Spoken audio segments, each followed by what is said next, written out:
Nós estamos dando início a mais um encontro aqui no Instituto de Cultura Espírita do Brasil, o ICEB, sob as graças de Deus, a proteção de Jesus, de Maria, na companhia dos nossos amigos espirituais, rogando-te, Jesus, nesta hora sublime, em que nos reunimos em teu nome para estudar o teu Evangelho e a codificação de nosso querido Allan Kardec.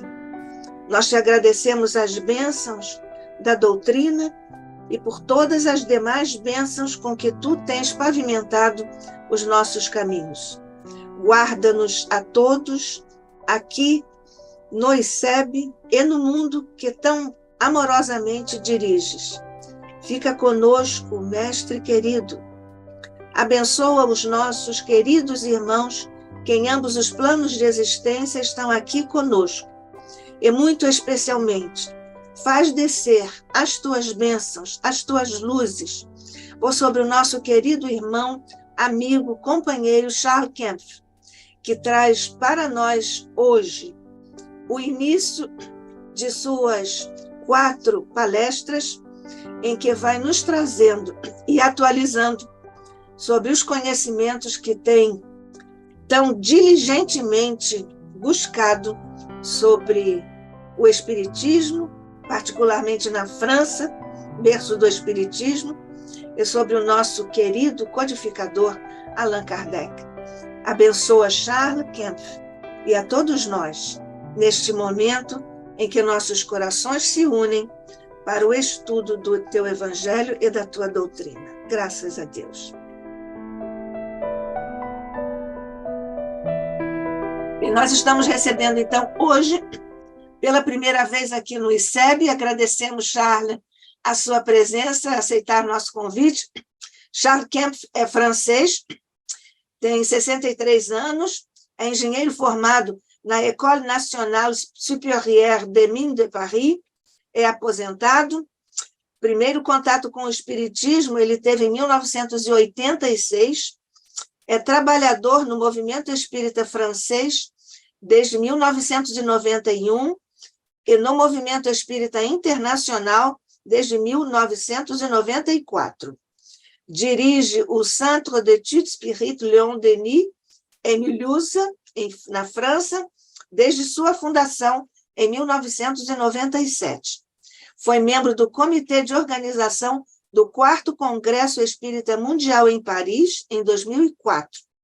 Foi membro da Comissão Executiva do Conselho Espírita Internacional, de 2004 a 2016. É secretário-geral, nós aqui diríamos presidente, do Conselho Espírita Internacional, o SEI, de 2012 a 2016, e responsável pela coordenadoria da Europa do Conselho Espírita Internacional, de 2007 a 2018. É membro do Movimento Espírita Francófono desde 2014. Membro do Comitê de Redação da Revue Espírita. Membro do Grupo de Trabalho da Enciclopédia Espírita. Ex-presidente da Federação Espírita Francesa de 2018 a 2022. Pesquisador sobre a história do Espiritismo e sobre Allan Kardec. Charles, muito obrigada outra vez. Somos todos ouvidos. Pode começar a trazer essas grandes novidades. O Charles tem sempre muitas novidades, porque ele é um pesquisador incansável. Então, obrigada, Charles. Somos todos ouvidos. De nada, Nádia. Muito obrigado a você, a todos os trabalhadores do Instituto de Cultura Espírita do Brasil, né? Instituto histórico, né? Do qual, de vez em quando, a gente encontra registros, né? Nas revistas Isso. Antigas aqui da França e da Bélgica. Pode nos mandar, viu, Charles? Charles, sim, pode mandar todas as referências. Quando vejo alguma coisa, eu envio para você, né? São, né, instituto que era conhecido até aqui, né? Já naquela época, né? Isso, e nós agora estamos tentando recolocar o ICEB na memória, na lembrança e na história também dos estudos. Obrigada. Isso. Então, né, é verdade, né, que faz principalmente esses últimos anos, né, que eu me desvinculei um pouco dos cargos administrativos, vamos dizer assim, né, e aposentando, né, tem um pouco mais de disponibilidade para fazer pesquisas, né, e para aprofundá-las, né, porque a gente consegue hoje em dia, né, com a digitalização crescente, né, de maior e maior quantidade, não só de livros, mas também de documentos, de arquivos, né, pela França, principalmente, né, a gente consegue fazer muitas pesquisas sem nem sair de casa. Agora, chega uma hora que está no registro tal, esse não está digitalizado ainda, e aí precisa, né, ir lá. até Paris, né, passar um dia lá, né, reservar antes, blá, blá, e consultar, então, e fotografar, né, os originais nos registros, né? Então, né, com isso, né, Particularmente, desculpe, Charles, à vontade. particularmente quando você faz pesquisas sobre assuntos, eu sei que você vai iniciar agora com um item que não vou dar spoiler, mas quando você precisa ir, por exemplo, a Lyon, porque não está digitalizado, você vai mesmo aí de Mulhouse para Sim, Lyon? claro, claro. Esse não tem outro jeito, né? A não ser que tenha um amigo lá que faz, né? Que faça. Uhum. Mas é mais complicado, né? Então, muitas vezes a gente mesmo vai, né? Quanto tempo você leva de Mulhouse para Lyon? Para Lyon são umas 2 horas e meia de carro, né? E para Paris são 2 horas de trem, né? Uhum. E aí dá para ir de manhã, voltar à noite, Voltar à né? noite. Quando vou para Lyon, geralmente eu pernoito por lá. Ou então, quando vou para Bourg-en-Bresse, né? Bourg-en-Bresse que a gente vai falar Mas é bastante também pequenininho, hoje. Bourg-en-Bresse é ali pertinho, né? É um passo. Quer dizer, quando eu vou para Lyon daqui, a gente passa em Bourg-en-Bresse. Quer dizer, Aham, Bourg-en-Bresse é mais perto de Lyon, né? No caso. Mas lá exatamente. já tem também um amigo que está ajudando um pouco, né? Em certos Opa, arquivos. Eu vou mostrar o que a gente já encontrou e as pistas também do que ainda falta encontrar. uhum. Então, vou Então vamos lá. colocar aqui o slide na tela. Pronto. Então, vamos lá. Hoje a gente, né, porque são 4, né? É isso? Ou 5? Não me lembro. São 4, né? Lives, cada vez São por quatro, são quatro. 4, né? E hoje eu vou falar a infância e a juventude de Allan Kardec, né? Vamos ver até onde a gente chega, né? Quer dizer, desde o nascimento em Lyon até quando ele foi para Paris. E indo, inclusive, um pouco antes do nascimento dele, né, atrás da história e das informações sobre os pais dele, né? Então, o próprio codificador, né, nasceu em Lyon, 3 de outubro de 1804, né? A certidão de nascimento já é bem conhecida, já foi divulgada. O nome exato que consta na certidão é esse que vocês veem aqui, né? Denisard com S, né? E D, Hippolyte com HY, né? A gente vê umas 5 ou 6 grafias Já fiz. diferentes do nome Hippolyte, né? Mas a certa é essa mesmo, né? Léon Rivail, a sequência também foi essa, que consta no documento, que podem ver aqui à direita, né? Em Lyon. 219 anos, né? Isso já me lembra que já faz 19 anos que a gente festejou o bicentenário lá em Paris, né? Né? E esse ano já vai fazer 219 anos. O endereço que consta é Rue Salat, né? Naquele local, na realidade, não era uma residência, era um estabelecimento de banhos termais, né? Chamado Dietmar, e uma das propriedades desse estabelecimento era ajudar as mulheres que tinham dificuldades em ter filhos, né? Então, é uma das explicações, né, por que a mãe dele estava ali na hora do parto, né?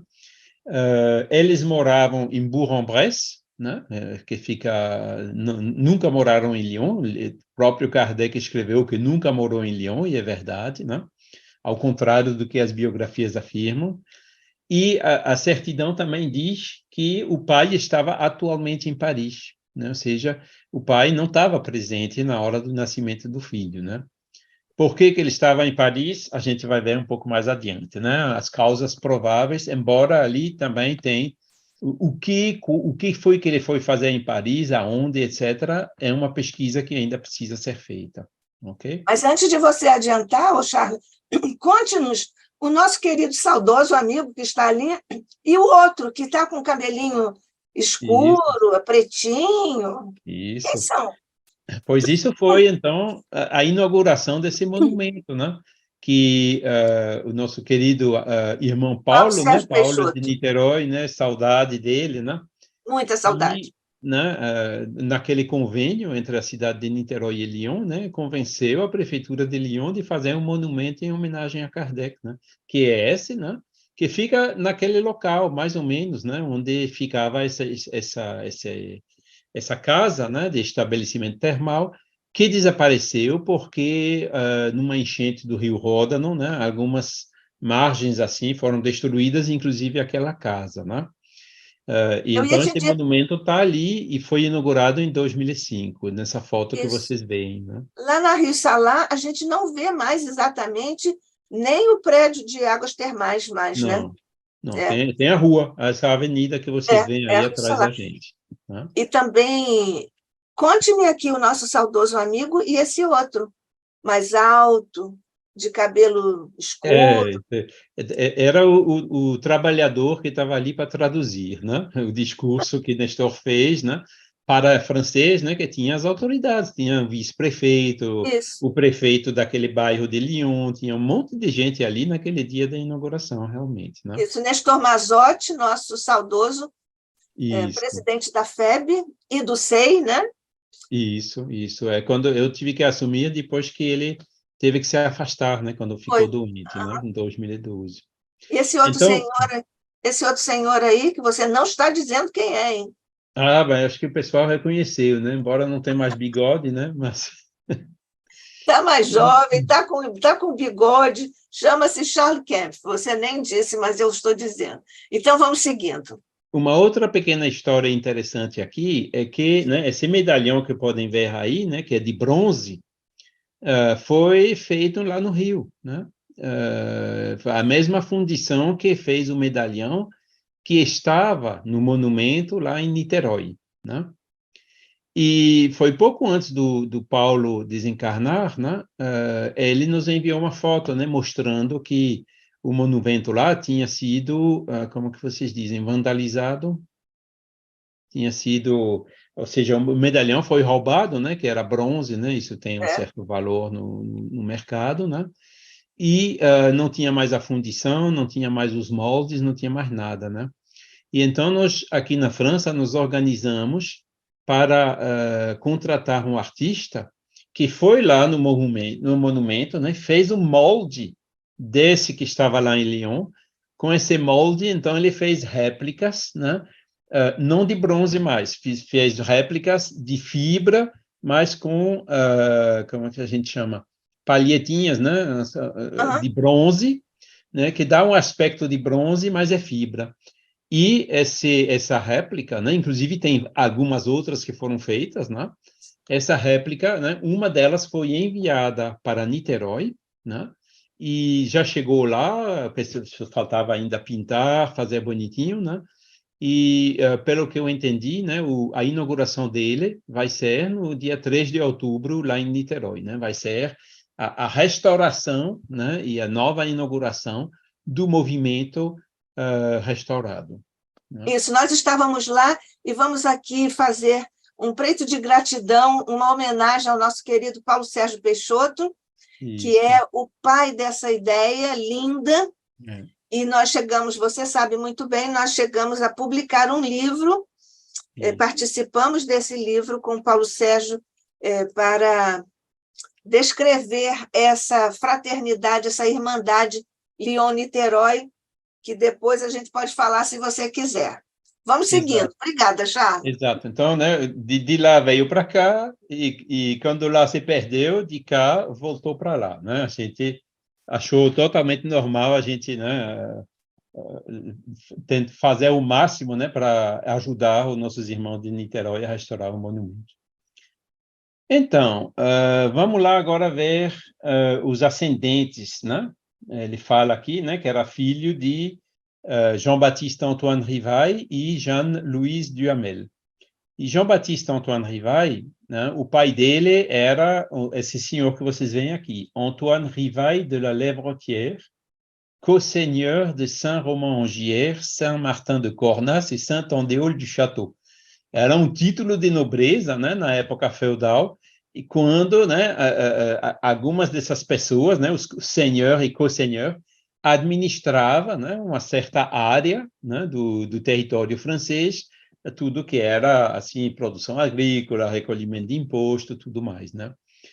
E ele nasceu então 31 de agosto de 1712, mas faleceu em 1778, ou seja, quando Rivail nasceu, né, o avô paterno já tinha falecido há tempo, né?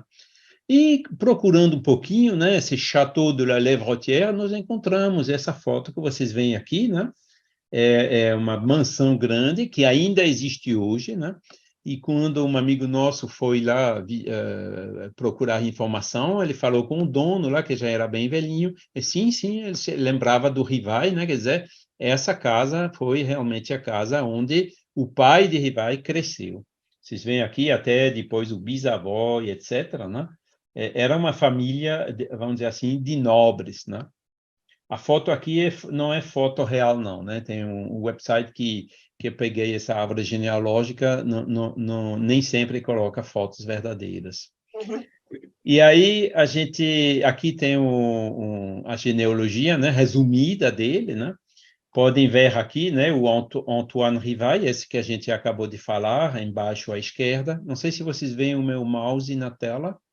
Eu vejo. Eu fico mexendo aqui, né?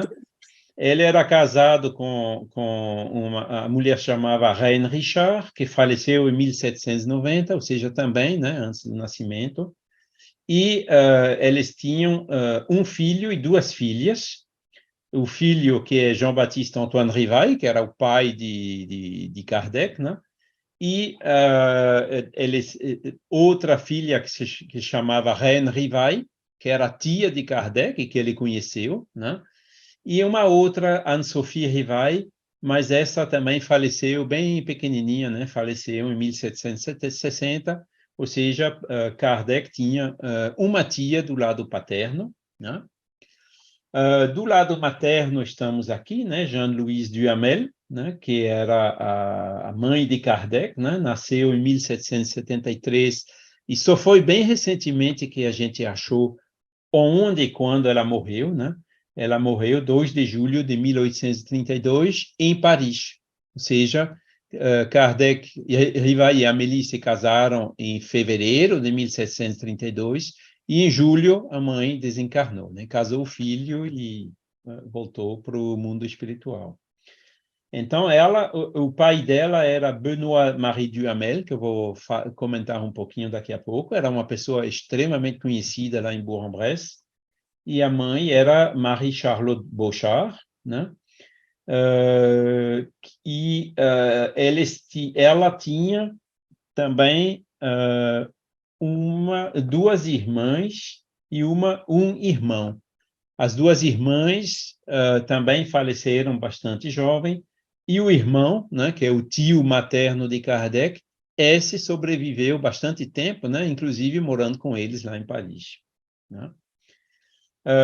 E então podem ver que o pai e a mãe de Kardec se casaram em 5 de fevereiro de 1793, em Bourg-en-Bresse, né, onde eles moravam, e tiveram 4 filhos, né?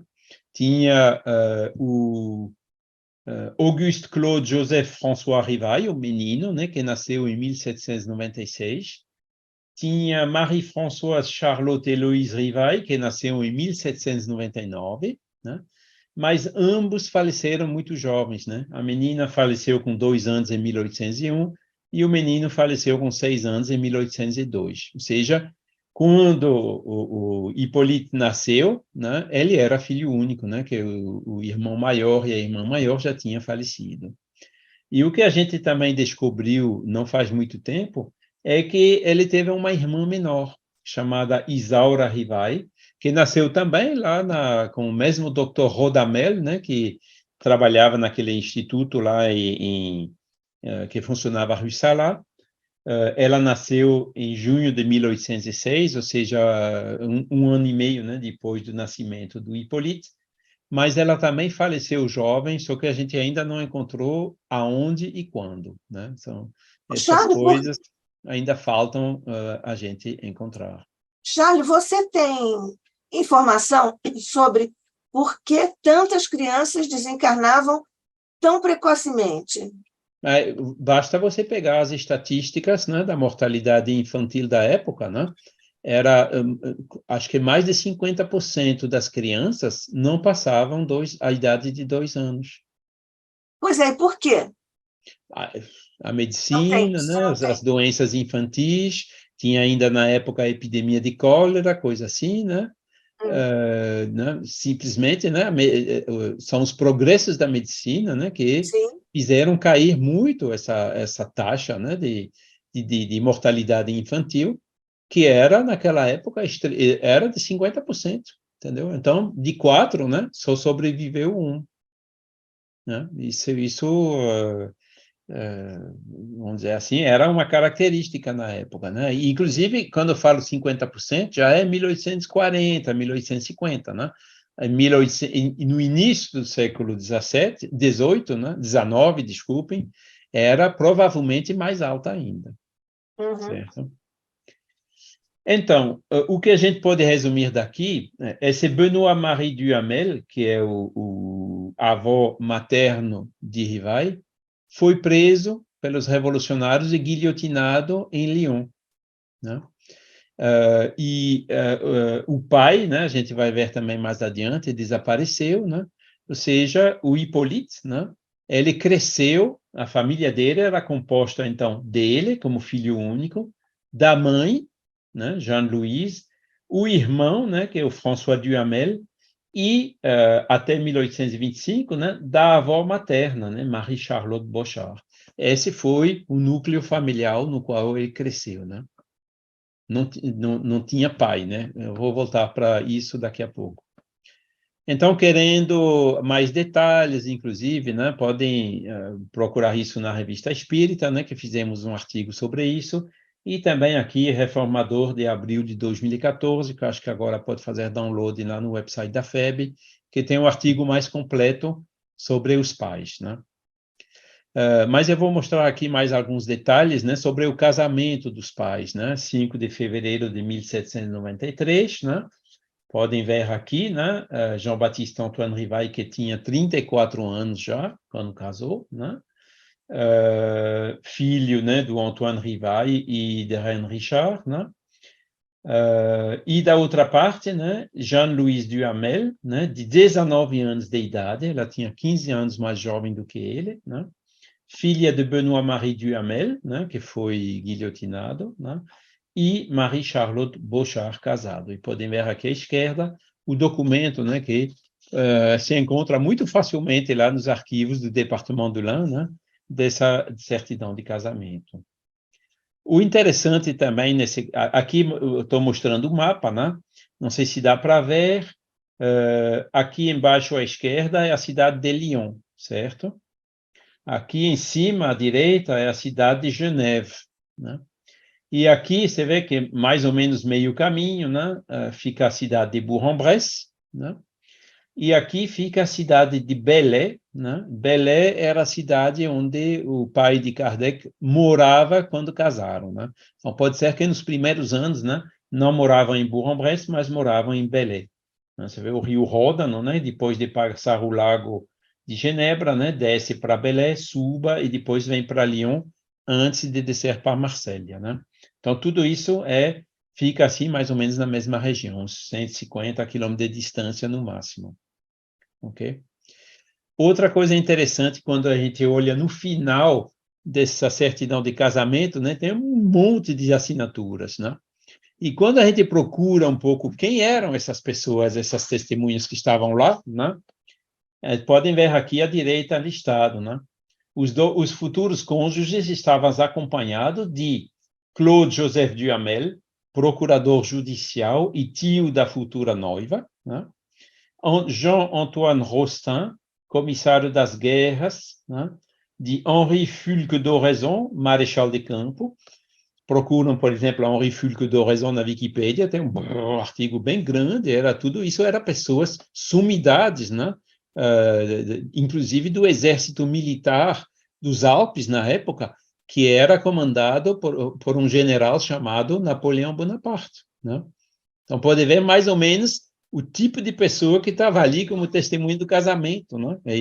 Onde, inclusive, o próprio Jean-Baptiste Antoine Rivail, o pai de Kardec, né, trabalhava como juiz militar naquele exército dos Alpes, né? Thomas Sandoz, né, tenente-coronel comandando a Legião dos Alpes, vê aqui, né? François Brunel, capitão da gendarmeria, né, da polícia, vamos dizer assim, militar da região, né? O primogênito Claude-Marie Favier, juiz do Tribunal do Distrito, né? Joseph-François Enjolras, jurista, Claude-François Enjolras Filho, comissário nacional, né, que a gente chama prefeito aqui, né? Não é governador, não tem o equivalente, né? O representante do governo central nas regiões, né? Arletine Besson, administrador do departamento, etc. Ou seja, tinha pessoas aqui extremamente conhecidas, né? Que estavam presentes naquele dia do casamento dos pais de Kardec, né?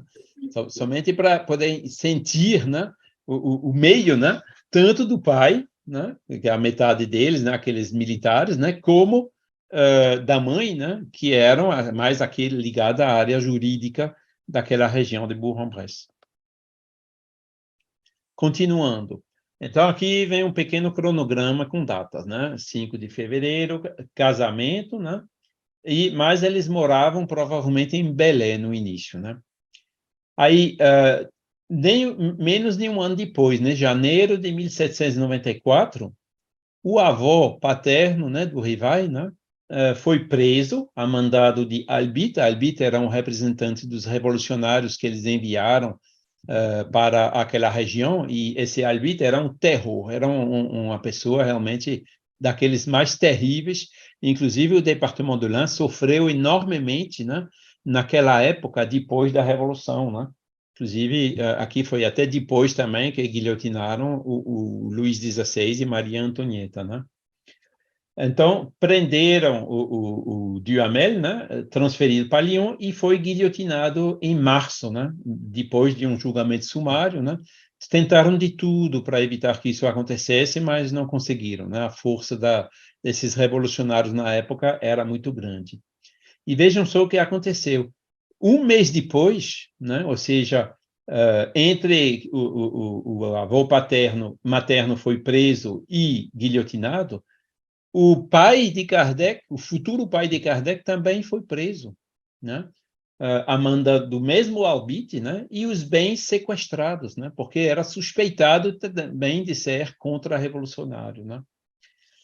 Só que o que salvou o pai de ser guilhotinado, né, foi que o Albite foi transferido para o exército dos Alpes, né? E foi aí que o pai foi liberto, né, 2 meses depois de ser preso, né? Não foi guilhotinado, senão o Kardec não teria nascido, né? É isso, né? E então o menino a gente já viu, né? O irmão maior de Kardec, né? A gente achou relativamente pouca coisa sobre o pai de Kardec, né? Ele tinha essa carreira militar lá, a gente precisa ir vasculhar os arquivos militares também naquelas épocas, mas em 1798, né, ele tinha um cargo de agente florestal ainda em Belém, aquela mesma cidade, né? Isso a gente encontrou no julgamento, né, em Lyon, né, por prevaricação, do qual ele foi inocentado, né? Depois, desculpem, nasceu a filha, depois desencarnou a filha e depois desencarnou o filho, né, o irmão maior. Continuando, né, a gente viu, né, que ele nasceu em Lyon, e esse batizado, né, a única informação não é uma fonte primária, é uma fonte secundária, né, a biografia do Henri Sauce, que relata esse documento, como vocês veem, transcrito e traduzido aqui, né? Diz que ele foi, né, um documento que o Le Marie deu para Sauce naquela época, né? E aí diz, né, que ele foi batizado na paróquia de Saint-Denis, em Brest, diocese de Lyon, né? No 15 de junho de 1805, né? E dá aqui o nome da madrinha, o nome do padrinho, né? Dá também o nome do pároco, né? Que o batizou, e dá também o nome do pároco que fez a certidão em 1813, né? Ou seja, quase 10 anos atrás. Só que, cadê o original desse documento, né? Até agora ninguém encontrou. Então, tem alguma coisa errada aí dentro, a gente não sabe qual. Primeira coisa errada é que o SOS diz que é Saint-Denis-la-Croix-Rousse, né? Que tem também um Santo Denis lá em Lyon mesmo, né? Enquanto que a gente pensa que era Saint-Denis-le-Bourg, né? Onde morava o Duhamel, né? E a avó materna do Rivai, né? Que era, vamos dizer assim, o chefe da família na época, né? Mas também nós procuramos em Saint-Denis-le-Bourg, procuramos em Bourg-en-Bresse, procuramos em Belém, não encontramos esse registro nos registros de todos os batizados daquela. E nem encontramos os nomes dos padres, né? Porque quando tinha um padre, esse Barth, esse Chassin, né? Ele aparece em cada página do registro, né? Não encontramos onde eles estavam, né? Então aí ainda tem um mistério. Será que ele foi batizado? E se foi, aonde e quando, a gente não sabe ainda. Por Isso. enquanto, a única fonte secundária é essa, certo? Ô, Charles, você, pela sua intimidade com o Sauce, você só diz Sauce, mas só para a gente fazer o registro, é Henri Sauce, Henri Sauce, isso o mesmo. grande biógrafo, né? Isso. Isso, e inclusive Henri Sauce, ele era de Lyon, né? Uhum. Então, aí é que está, né? Porque quando a gente procurou essa paróquia de Saint-Denis, lá na Croix-Rousse, na realidade, em 1805, ela estava fechada, sendo reformada, só saiu, quer dizer, os registros lá só começam em 1815, quando foi reformada a igreja, né? Então, não podia ser lá, ou então era num local temporário, e a gente já procurou tanto, até agora, ninguém achou essa certidão, ninguém. A fonte primária, né? Que do Sousa a gente sabe que, né, que várias coisas que ele escreveu na biografia, né, no entusiasmo dele, né, que ele não conheceu Kardec pessoalmente, né? Ao oposto do Lemarie, que o conheceu, né? Sousa ele foi buscar as informações de segunda mão já, não de primeira mão, né? Que ele não conhecia, né? Quando, por exemplo, ele diz que Kardec era médico, né? E Kardec nunca foi médico, né? E também essa questão, né, que é onde nos falta muito nosso querido irmão Eduardo Carvalho Monteiro, né, dizendo que era maçom, né? E essa semana a gente encontrou alguma informação sobre que loja ele participava, né? Agora precisa também ir atrás disso para saber realmente, né, se ele estava naquela loja ou não. A gente até agora pensa é muito duvidoso que ele tenha sido, né? Então era uma loja assim bem específica, espiritualista, né? Mas nas grandes lojas de França ou do Grande Oriente, com certeza não foi, né? Que o Eduardo já tinha ido lá vasculhar os arquivos, né? Ô, Charles, esses registros, enquanto a paróquia estava em obras, certamente ocorreram ali nas redondezas. E vocês procuraram e não encontraram, é isso? Não, a gente procurou todas as dioceses de Lyon, naquela data, quando é a data, né? É fácil você pegar, um depois do outro, mas Uhum. nenhuma, nem os nomes dos padres a gente encontra, né? Isso. Porque quando você encontra, por exemplo, Saint-Denis-le-Bourg, né? Você vê ali, né, a sequência dos batizados, né? Sempre tem a mesma assinatura do mesmo padre, entendeu? Que era o padre de lá, né? De vez Sim. em quando era outro, né? Mas quando ele estava viajando, ou doente, coisa assim, né? Mas nem isso, né? Que você, né? Se tivesse encontrado pelo menos o Barth lá, o Chassin, né? Aí a gente já tinha uma coisa mais sólida, mas nem os nomes dos padres a gente encontrou. E aí escrevemos também para os arquivos, né? Da diocese de lá, mas aquela turma, né? Quando Kardec, quem é, né? Aí geralmente não responde, né? Isso. Ô, Charles, ainda é uma questão.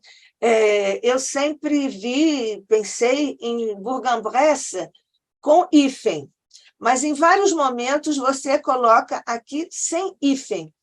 Havia essas duas grafias, ou isso é uma grafia atual? Na época, inclusive, não chamava Bourg-en-Bresse, chamava Bourg-de-Lin. Mas quando você vai nos arquivos, você tem a lista dos municípios, quer dizer, também não tem como errar, entendeu? Sim, mas havia hífen? O Bourg-en-Bresse com hífen? Eu acho que se escreve com hífen, acho que sim, né? Procurando na Wikipédia, eu acho que quando nome de cidade é assim, com várias palavras, geralmente tem hífen. Com hífen, isso. E aqui no segundo parágrafo, quando você fala sobre o extrato dos registros, na terceira linha você coloca Hippolyte com 2 P's. Pois é assim que está escrito No registro. na biografia do SUS. Não Ah, digo tá. no registro, que os registros a gente não viu, entendeu? É assim que está escrito na biografia do SUS. Entendeu? Por isso que, né, é de segunda mão, né? Agora, esse Hippolyte, isso não nos choca mais, né? Que tem umas 4 ou 5 grafias, né? Com É. YI, YY, 1P2L, 1P1L, 1P2, 2Ps, 1L. Tem um monte de grafias que a gente encontra, né? Mas também, quando a gente verifica, né? A gente verifica tudo isso, né? Você não pode passar ao lado, né? Isso. E, inclusive, né, talvez tenha sido erro de data, né? A gente foi um ano antes, um ano depois, e nada. A gente passou horas e horas e horas até agora em vão. Inclusive, isso é presencial, né? Porque não tem registros digitalizados disso. Sim. Vamos continuando, então. Charles, você chegou a pensar em pedir ajuda ao Olivier, o Geneviève, Sim, que claro. A mora lá em gente, a Lyon, gente né? foi junto lá. E, Ah, tá. inclusive com o Paulo. Paulo também estava lá uma vez. Exatamente, Ele exatamente. procurou também, mas essa é um enigma ainda, né? Que vamos ver se a gente resolve um dia. E isso então, aqui, né, digitalizado, né, a certidão de nascimento da irmã mais nova dele, né? E nessa certidão, inclusive, né, quando a gente lê com cuidado, a gente encontra um monte de coisas interessantes, né? Primeiro, o erro no nome do pai, né? Chama Rival em vez de Rivai, né? Depois, né, aqui está dizendo, né, homem de lei, morando em Belvès, departement de la Dordogne. Ou seja, em 1806, o pai de Kardec não estava mais em Paris, não morava mais em Bourg-en-Bresse, mas morava em Belvès, na Dordogne. Dordogne já é do outro lado da França, né, lá perto do Oceano Atlântico, certo? Então, o que ele foi fazer lá? Por que ele foi lá? Isso é outra pessoa, né, que a gente conhece, que mora por lá, que está fazendo pesquisas para tentar encontrar alguma coisa sobre ele lá. Mas é uma informação extremamente importante que a gente descobriu aqui, a gente vai ver daqui a pouco por quê, né? E aqui a gente vê também, né,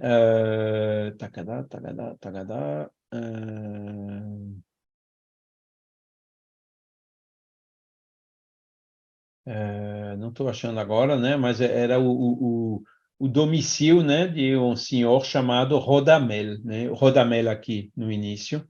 E esse Isso. Rodamel era o mesmo doutor, né, mencionado na certidão de nascimento do Rivai. Quer dizer, foi esse médico que assistiu a mãe de Kardec quando ela teve ele, né, e que assistiu ela também um ano e meio depois, quando ela teve a filha. Certo? Então, pode ver que em 1806, né, o pai já morava no outro local, né? Não morava mais em Bourg-en-Bresse. Continuando, depois a gente tem, o que foi que aconteceu com o pai, né? Esse outro documento, quando a gente viu, de 1832, quando casaram, né? Tinha um julgamento de notoriedade feito por um juiz, né? Que diz que o pai, né, de Kardec desapareceu sem notícias por mais de 25 anos, em 1832, né? Provavelmente morto na Espanha. Isso vinha de um julgamento de notoriedade de um juiz, né? Porque precisava da autorização do pai para casar, né? Então, se o pai não estava, precisava um documento judicial, né, que dizia por que o pai não estava, né, um julgamento de notoriedade. Então, podem ver 1832 menos 25 dá 1807, ou seja, um ano depois do nascimento da menina e 3 anos depois do nascimento do Rivai, que ele desapareceu. Morrer é uma coisa, né? Morreu, morreu, né? Agora, desaparecer, será que vai voltar? Será que não vai voltar? É uma situação bem embaraçosa, né? Bem complicada, né?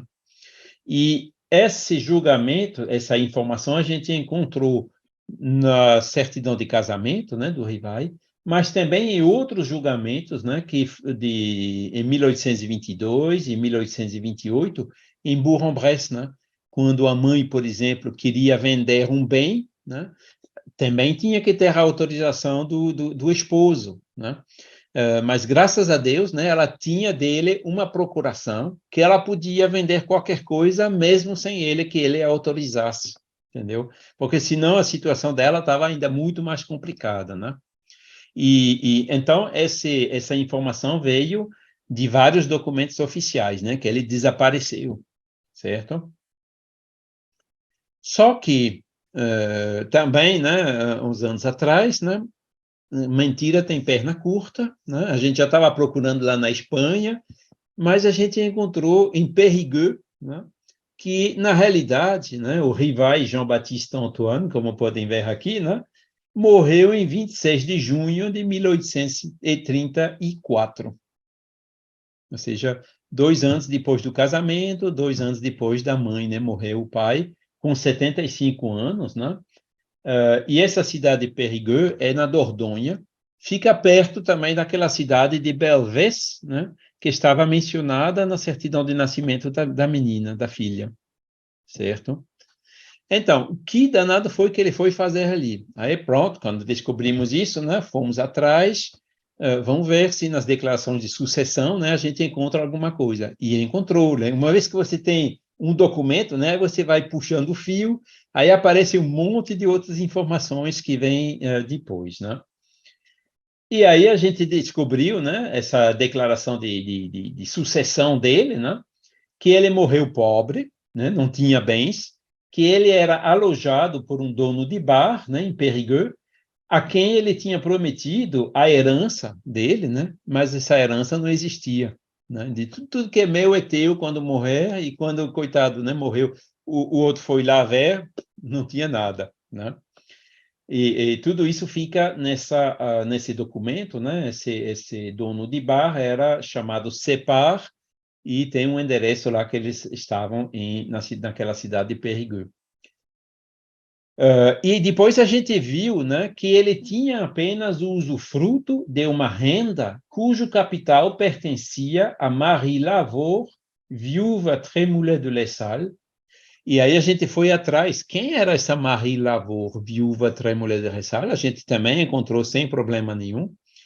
E a gente viu, né, que o Jean-Baptiste Antoine de Rivai vivia com essa mulher, pelo menos em 1815, numa pequena cidade chamada Les Salles, justamente, né? E esse documento que podem ver aqui à esquerda, né? Você vê aqui Jean-Baptiste Antoine Rivai, né? Ele era testemunho do casamento da filha dessa senhora, certo? Então, ele foi para lá, né, encontrou uma viúva, se amigou com ela e simplesmente abandonou o domicílio conjugal. Quer dizer, isso é a verdade mais provável daquele desaparecimento, certo? E essa E aí, casa, como? essa casa, Inclusive, né, quando a gente foi uma vez lá para o sul da França, a gente parou lá, em Les Salles, e aí a gente fotografou esse casarão, né, que era muito provavelmente, né, a casa onde o pai, né, de Kardec, né, de Rivai, na época, já morava naquela época, né, provavelmente entre 1807, né, quando desapareceu, né, até uma certa data, né, que essa mulher provavelmente botou ele para fora, né? Quando ele foi lá terminar albergado por esse dono de bar em Périgueux, né? Isso mostra que o pai de Kardec, né, também aquele julgamento de prevaricação e muitos outros indícios, né, não era lá uma pessoa assim tão séria, vamos dizer assim, né? E mostra também que o Hippolyte, né, cresceu, né, não teve a educação do pai, né, a partir dos 3 anos de idade, se é que teve antes, né, porque você viu, ele estava em Paris, depois morava em Belvès, né, acho que ele viu muito pouco o pai dele nesses 3 anos, né, antes que ele, entre aspas, desaparecesse, certo? Vamos continuar. Esse é outro documento interessante, que veio até depois, né? Você vê que é 1828, né? Aqui a gente pulou uns 20 anos mais tarde, que o João Batista, o Hippolyte Léon Denis Arrivai, chefe de instituição em Paris, né? Era membro de uma sociedade de emulação e de agricultura do Departement de l'Ain, né? E esse diploma é assinado por uma pessoa chamada Thomas Ribot, né? Você vê aqui os símbolos maçônicos debaixo da assinatura, né? Ou seja, essa sociedade de emulação era muito provavelmente uma sociedade maçônica, né?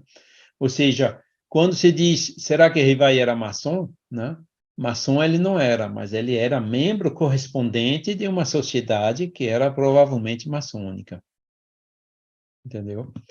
E aí, procurando um pouco mais, né? Esse Thomas Ribot também esteve ligado àquelas pessoas lá que foram testemunhas do casamento do pai e da mãe de Kardec, né? Ou seja, muito provavelmente o pai de Kardec era maçom, né? Por isso que quando a gente procura saber o que foi que ele foi fazer lá em Belvès e em Les Salles, a gente está procurando também essa pista aí, né, para ver se nos arquivos maçônicos daquelas cidades, né, a gente encontra alguma coisa sobre quais foram as atividades deles por lá, certo? Mas isso a gente vai voltar mais em detalhe uma próxima vez, né?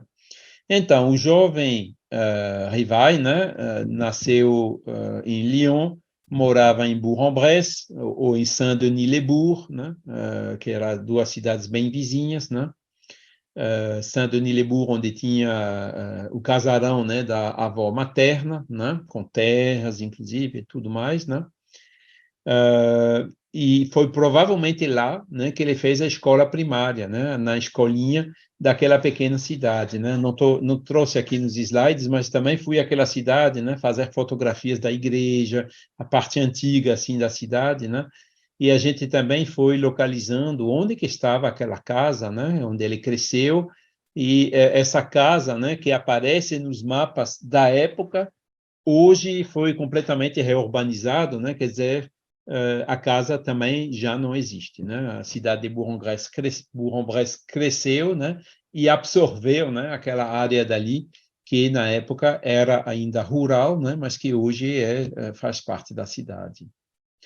Então, ele estudou em Saint-Denis-les-Bourgs, né, vamos dizer assim, com 5 anos, né, era 1804, 1909, né, fez a escola, provavelmente deve ter alguns anos, né, até que ele fosse, como também constam das biografias e dos próprios livros que ele escreveu, né, ele foi estudar no Instituto de Pestalozzi, em Yverdon, na Suíça, né. Esse instituto, né, era pago, né, não era gratuito, né? Então, para a mãe, o tio e a avó materna foi um esforço grande, né? Conseguir financeiramente, né, ter o filho estudando naquele instituto que era um dos mais famosos, né, na época, né, com os métodos de Pestalozzi bem conhecidos, né, pelos educadores, pedagogos no mundo ainda hoje, né? E aí também tem umas pessoas que colocaram isso em dúvida. Não, mas isso não foi, não tem nenhuma prova disso, etc., né? E aí fomos atrás também desse Instituto Pestalozzi, né? Existe um centro cultural Pestalozzi lá na Suíça ainda hoje, mas infelizmente nenhum dos arquivos da época daquele instituto foi conservado, né? Eles não têm registros assim de alunos, não tem nada, né? Tem alguns livros que alguns alunos escreveram sobre o Instituto, né? Que a gente também foi vendo, procurando, né? Em canto nenhum se encontra um jovem Rivai. Mas aí também, né, apareceu uma pista numa das revistas científicas e moral do Espiritismo, né, que era editada pelo Gabriel Delanne, né, que tinha um membro, um assinante, né, um correspondente na Suíça, que foi lá fazer pesquisa e diz que nos arquivos, né, da cidade de Yverdon ou de Lausanne tem algum registro, né, sobre a mãe dele, né, que consta o nome da mãe dele. Aí a gente foi... Sim? Desculpe. Nosso companheiro aqui, também expositor do ICEB, o Fabiano Nunes, passou aqui uma mensagem pelo YouTube, lembrando que na obra Viagem Espírita, em 1862, o Kardec fez críticas às ideias da maçonaria. É só um registro aqui do Fabiano Nunes. Sim, sim. Quer dizer, com certeza, né? Eu faço aqui o paralelo entre Kardec e Leon Denis, né? Quando ele começou a codificação, se era maçom antes, né? Ele não era mais quando começou a codificação, porque essas críticas que ele fez, né? Quando a gente lê entre as linhas, né? Ele descrevendo o espiritismo, não é uma sociedade secreta, não é reservada para iniciados, etc., né? Nessas linhas, né, a gente vê claramente, né, que ele escreve isso para fazer bem a diferença, né, entre o espiritismo e a maçonaria, né? Ou seja, se ele foi durante um certo período, né, como descrevem alguns outros biógrafos, né, inclusive o André Moreuil, né, essa biografia que existe também lá traduzida em português, se ele foi em um certo momento, se ele foi membro correspondente dessa sociedade lá em Bourg-en-Bresse, que isso vai ser a nossa próxima viagem de lá, que a gente encontrou os arquivos dessa sociedade, né, para ver se a gente encontra contribuições do Rivai lá, né, Rivai filho e Rivai pai, no caso, né, se ele foi, na época, depois ele não foi mais, com certeza. Que nem o Leon Denis, né, fazia parte da loja dos Demófilos, né, isso graças a Deus, nosso irmão Eduardo Carvalho Monteiro, né, conseguiu os registros, as cópias de tudo, né, quando ele foi lá, né? Ele saiu da maçonaria em 1882, né? E o Eduardo explica bem, né, no Leon Denis e a maçonaria, né, as razões, né, as atividades durante, né, e as razões pela qual ele saiu, né? Quando o Grande Oriente, né, retirou a noção de Deus do credo básico deles, né, em nome da liberdade de crença, né? Coisa que o Leon Denis, que já era espírita, né, não pude concordar.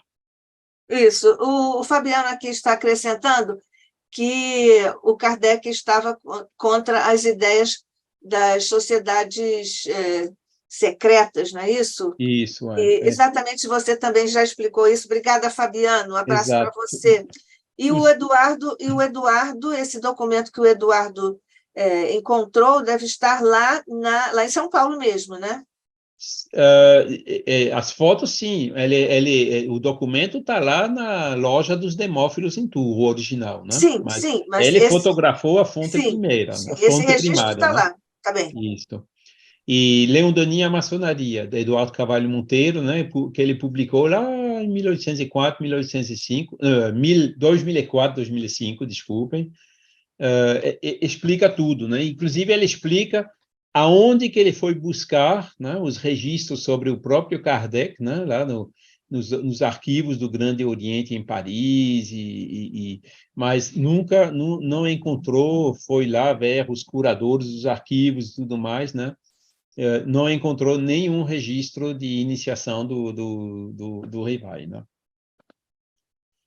Então, voltando ao Pestalozzi, né, pessoas colocando em dúvida, nós fomos atrás e realmente, né, a gente achou os documentos lá, né, nos Archives Communales Vaudoises, né, em Lausanne, que comprovam que Jean-Louis Duhamel, né, quer dizer, estava escrito Jean-Louis Rivai, né, estava dito também que ela morava em Marbose, isso foi provavelmente um erro, que ela nasceu em Marbose, né, e tudo isso a gente conseguiu, então, averiguar, né?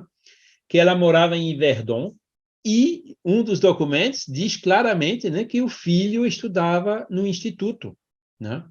E os primeiros documentos que a gente encontrou foi em 1815, né, que foi provavelmente quando chegaram lá, ou logo depois que chegaram lá, e o documento onde eles saíram, né, da permanência na Suíça foi em 1820, junho, né? Quer dizer, a gente vê que o período de estudo foi em 1815, quando ele tinha 11 anos, né, 1804, até 1820, né, quer dizer, com 16 anos, não, 15 anos, né, 16 anos incompletos, foi que eles saíram de Yverdon, né? E esses documentos aqui que vocês veem são os registros, né, do responsável de Yverdon, né, escrevendo, dando aviso favorável para a prorrogação do visto de permanência da mãe, etc., etc., né? Ou seja, agora a gente já tem uma prova, né, de fonte primária que eles realmente moravam lá, pelo menos nesse período indicado aqui, certo? Aí depois, sobre Pestalozzi, né, além do que ele mesmo escreveu nos livros depois, né, inclusive falando do Bonifaz, né, que estava lá, né, um dos ajudantes do Pestalozzi, que ele depois que ficou, também estava em Paris, né, e o que ele escreveu, né, que ele era iniciado, né, o segundo método de Pestalozzi com melhorias, etc., né, a gente não tem outras evidências no momento, né, sobre esse período de estudo, porque os arquivos não existem. Também a gente não tem muitas informações o que foi que ele fez entre 1820 e 1822. Aí tem uns 2 anos que, por enquanto, a gente não encontrou nenhuma informação. A primeira informação que a gente encontrou é essa que eu estou mostrando aqui, né? Foi que em outubro de 1822, foi já na época da restauração, né? Jean-Louis e François Duhamel venderam vários bens que eles possuíam na região de Bourg-en-Bresse, né? Inclusive vendendo, né, casa e terreno e tudo mais. E o endereço deles já estava nesse 117 Rue de la Harpe, né, em Paris, né? Esse 117 Rue de la Harpe que a gente encontra no primeiro livro que escreveu o Hippolyte Rivail, né, que foi no ano seguinte. Ou seja, eles já estavam em Paris em outubro de 1822. E muita gente foi a Paris fotografando a Rue de la Harpe, que é bem pequenininha, né? Começa perto do Rio Sena, sobe um pouquinho e depois ela para, né? É uma rua que de longe não chega ao número 117.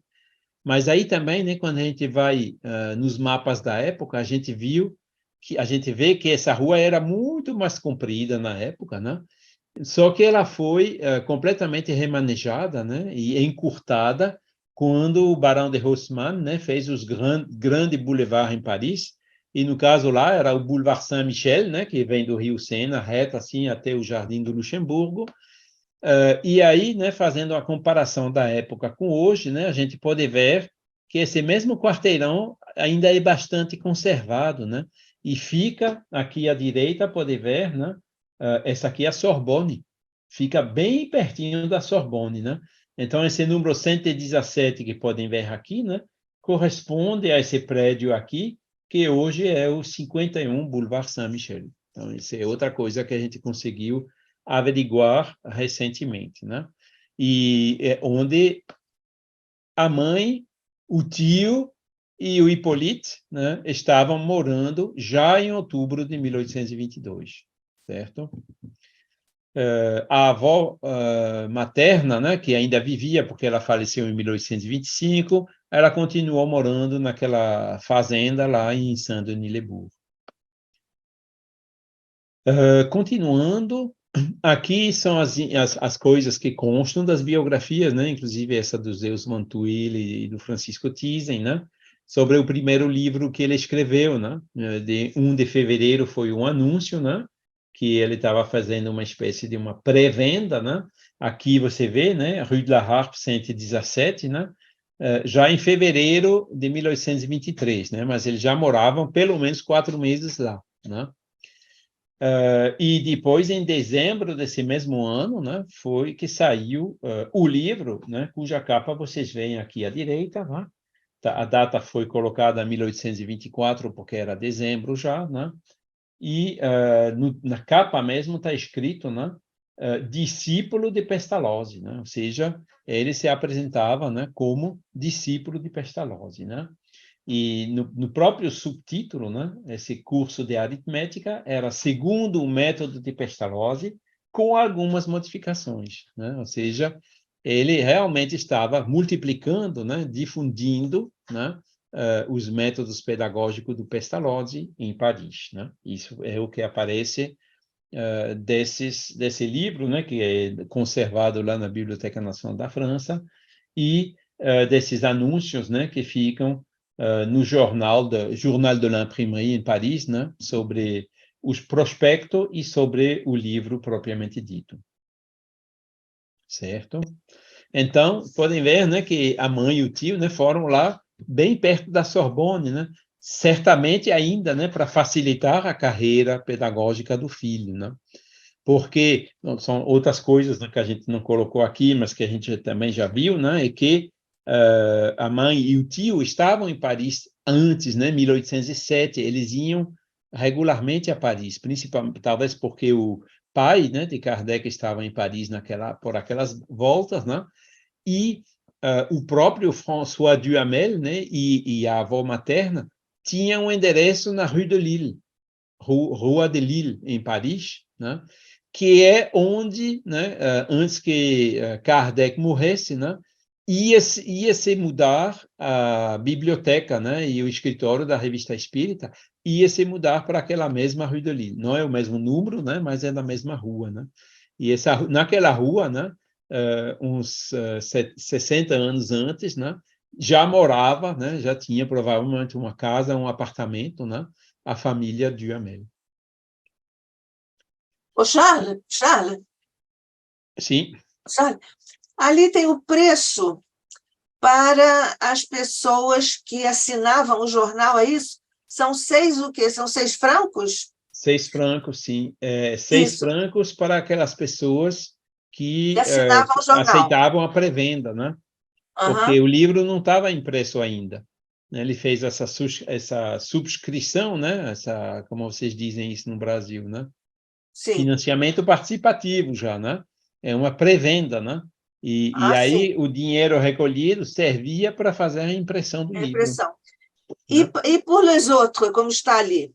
É 7 Quanto é? francos, isso é provavelmente para aqueles, né, que iam comprar depois, né? Ou seja, tinha um desconto para aqueles que compravam antes. É porque para mim está um pouco assim manchado. Então, era primeiro 6 francos para a Os inscrição, né? subscritores, né, a E o outro, e pré-venda, por les autres, e para os outros, 7 francos. 7. 7 D'accord. francos, é isso. E lá embaixo, E lá na parte. embaixo mostra que o preço final era 6 francos, assim mesmo, né? Quer dizer, Isso, a gente não sabe exatamente. se a pré-venda realmente funcionou ou se ele bancou também, né, com o dinheiro, né, que a mãe e o tio, porque o tio nunca casou, quer dizer, nunca casou, estava amigado também, mas não casou oficialmente e aparentemente também, entre aspas, né, não teve filhos, né? Uhum. Então morava em Paris, né, a mãe, o tio e ele. A E está avó registrado ficou. 2 volumes, né? Exato, tinha tomo primeiro e tomo segundo, né? Esses 2 tomos que ficam lá na Biblioteca Nacional da França. Inclusive, houve Sim. uma revisão depois, com o título ligeiramente diferente também. Uhum. Certo? Então, agora a gente já está chegando nesse período de Paris. Me diz quanto tempo ainda tenho, se a Nós gente. temos meia hora, mas você pode avançar um pouquinho se você precisar. Então, vamos lá, mais um pouquinho. Então, a outra informação que a gente encontrou, né, que é bem conhecida também dos biógrafos, né, é que entre 1824, né, ou seja, um ano depois que ele lançou esse livro, né, ele já era professor e tinha uma pequena escola primária, escola do primeiro grau, que funcionava nesse endereço aqui, 9 Rue Richer. ou seja, não moravam mais naquele 117 Rue de la Harpe, né? Que era um prédio com apartamentos e tudo, né? Não tinha, assim, provavelmente facilidade para ter uma sala de aula, e foram para esse outro endereço, né? Que vocês veem aqui, né? Rue Richer. Era uma casa que tinha uma área grande atrás, né? Para os intervalos e tudo mais, né? E foi ali, nesse endereço, né, que ele morava, então, com a tia, com a mãe e o tio, quando dirigiu essa primeira escola do primeiro grau, né? Que também saiu no Jornal de l'Imprimerie, né? École du Premier Degré, fundada e dirigida por, acho que é um erro, né? Colocaram NLD Rivai, na realidade é HLD Rivai, né? Etc., né, que era um prospecto, né, fazendo propaganda para aquela escola, né? E esse prospecto é de agosto de 1825, né? Agosto era o período das férias, né? E a volta das aulas, início das aulas, era em setembro ou início de outubro, né? Então, por isso que esses prospectos existiam, né? Naquela época, né, para conseguir os alunos, né, que era a escola Sim. privada, né, paga. Inclusive, aqui podem ver, né, que HLD Rivai, e aqui também podem ver HLD Rivai, tá certo? Então, lembram que na certidão de nascimento é Denisard Hippolyte Léon Rivai, certo? Isso. E ele sempre inverteu, né, desde que ele mesmo se nominava Hippolyte Léon Denisard, ou seja, foi ele que, vamos dizer assim, mudou a sequência dos nomes, certo? Foi ele que mudou a sequência dos nomes, né? De Denisard Hippolyte Léon para Hippolyte Léon Denisard. Que já está aqui no Na capa do frontispício da livro, né? obra, Na capa do exatamente. livro. Aí isso também não foi, deu alguns problemas também, né? Porque se o nome não bate 100%, né? Também tinha que ter um julgamento de notoriedade que era a mesma pessoa, né? Que a gente encontra em outros documentos mais tarde, certo? E foi aqui, então, que ele começou a carreira pedagógica em Paris, né? Nessa escola de primeiro grau. Era provavelmente uma classe só, né? E começou, né? Nesse período, né? Que ele morava lá, de 1804 a 1927, né? Ou seja, de 24, 25, 26, 3 anos letivos, né? Nesse endereço que é 9 Rue Richer, certo? Depois a gente continua nesse mesmo ano, 1825, é o primeiro registro que a gente tem de ele ingressar uma sociedade científica, né? É a primeira sociedade científica que ele ingressou, né? Que a gente encontrou o original do diploma que estou mostrando aqui, né? É essa sociedade de encorajamento para a indústria nacional. Ou seja, ele, como pedagogo, né, ele conseguiu ingressar, né, ele ficou conhecido, né, e conseguiu ser admitido como membros de algumas dessas sociedades, né? E podem ver aqui embaixo, né, a Monsieur Rivai, né, chefe d'instituição, e homme de lettres, né, Rue Richer, número 9, né? Chefe de instituição, né, que era o título dos chefes das escolas, né, na época, registrados no governo, e homens de letra, né, que é vamos dizer assim, literado, né, que mora, e esse endereço que a gente viu, né, Rue Richer, número 9, né, que bate, né, com esse outro documento aí da escola que ele tinha, certo? Continuando, depois a gente encontra o Rivai, né, em 1826, né, numa pequena revista chamada Le Petit Album de la Jeunesse, né, o pequeno álbum da juventude, no qual, no número de 1826, né, o Rivai escreveu alguns artigos nessa revista, né? E o primeiro artigo que a gente encontrou foi esse, né? Que é um fragmento de um discurso sobre educação, né? Aonde e quando ele fez esse discurso não consta não, né? Mas realmente, né?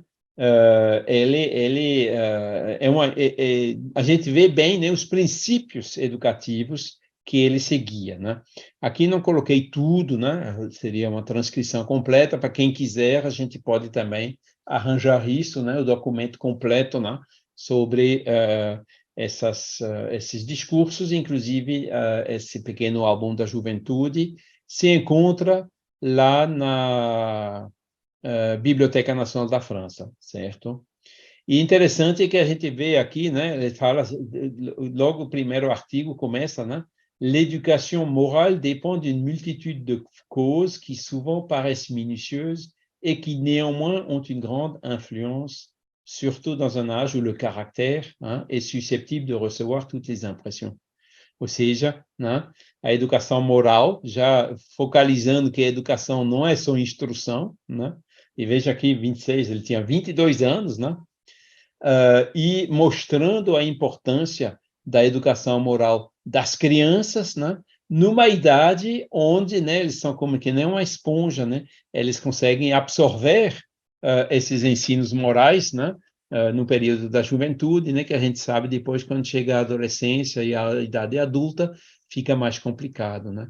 Ou seja, esses princípios, né, de educativos, de ensinar também a moral, já estava perfeitamente, né, seguindo o modelo de Pestalozzi, inclusive, né, que também era baseado nesses princípios, né, presentes, né, nos discursos e na metodologia de educação que ele aplicava.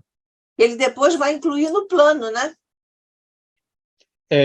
O plano veio depois, né? O plano Então para a vai... melhoria da educação veio um pouco depois, mas já em 1826, né, quando ele tinha ainda esse instituto lá na Rue Richer, né, ele já estava baseado nesse princípio. Podem ver aqui embaixo a assinatura, né?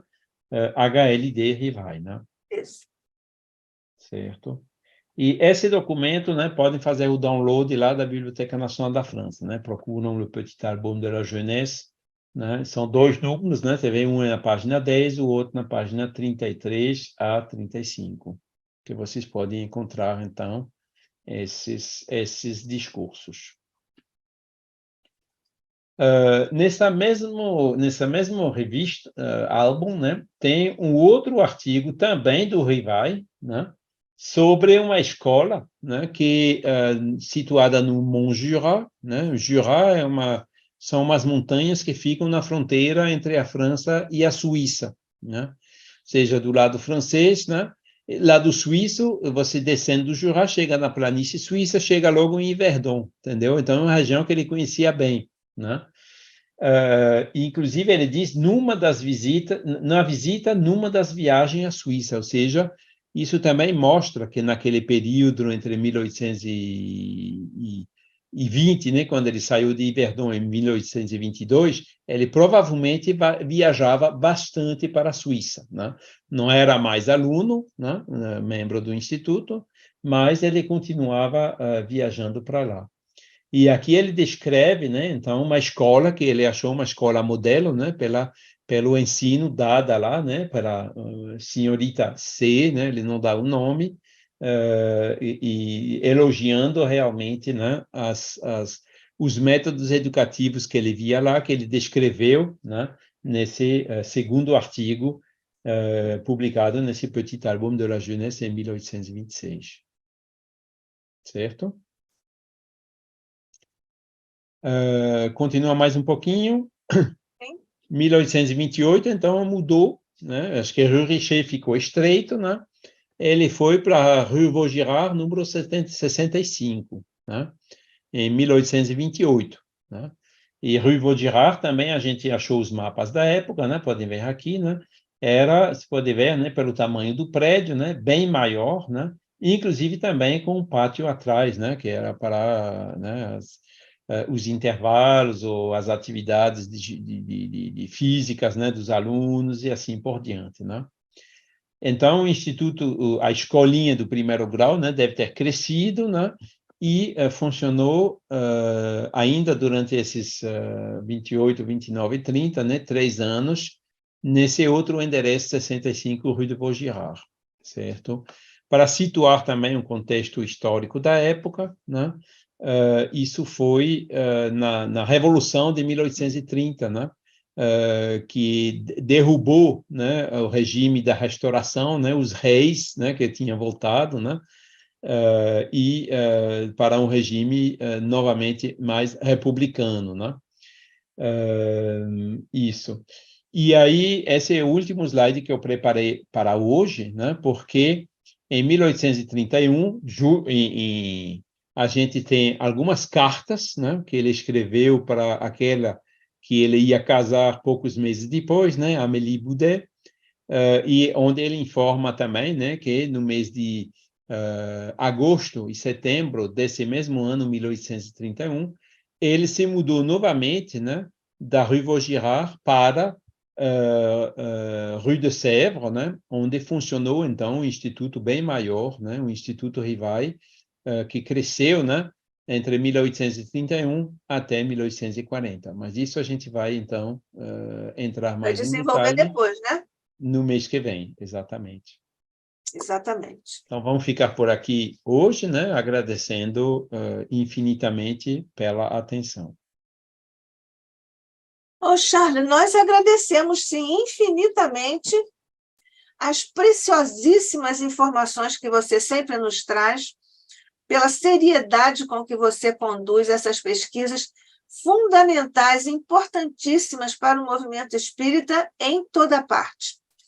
Então, o ICEB está muito honrado de receber a sua atenção e de nos trazer o fruto das suas pesquisas dessa forma tão direta, tão criteriosa e tão fraterna para todos nós. Nós agradecemos muito a você, Charles, por estar aqui conosco, não só desta vez, mas já também antecipadamente. Estamos agradecendo pelas próximas 3 palestras que você vai nos trazer sobre outros movimentos, outros momentos da vida de Rivail,